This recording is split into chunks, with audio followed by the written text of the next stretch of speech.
Dans cette première méthode, vous allez venir poser votre matrice à œillet directement sur votre pince ZIT. Vous allez placer votre œillet en bas, votre matière. Vous allez prendre une goupille, donc plutôt le creux de la goupille vers le haut. On vient le placer directement dans la pince. Une fois que tout est bien en place, on appuie.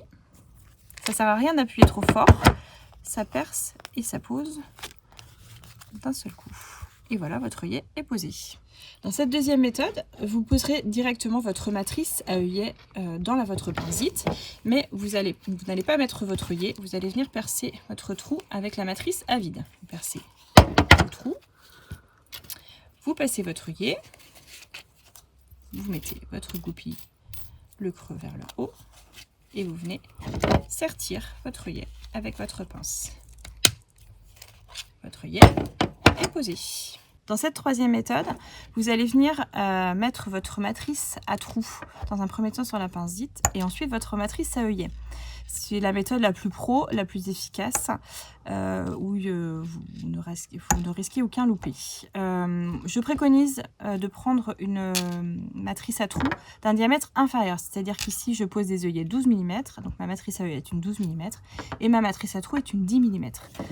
Dans un premier temps, je fais le trou.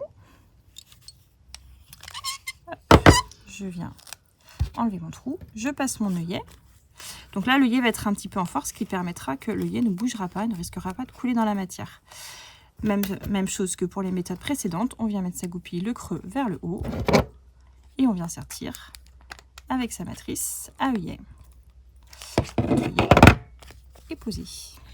En conclusion, vous avez pu le voir, il y a 3 méthodes différentes. Il faut adapter sa méthode à son tissu, à son épaisseur, à son élasticité. Et je vous préconise la méthode numéro 3 qui est la plus pro et où il n'y aura aucun raté.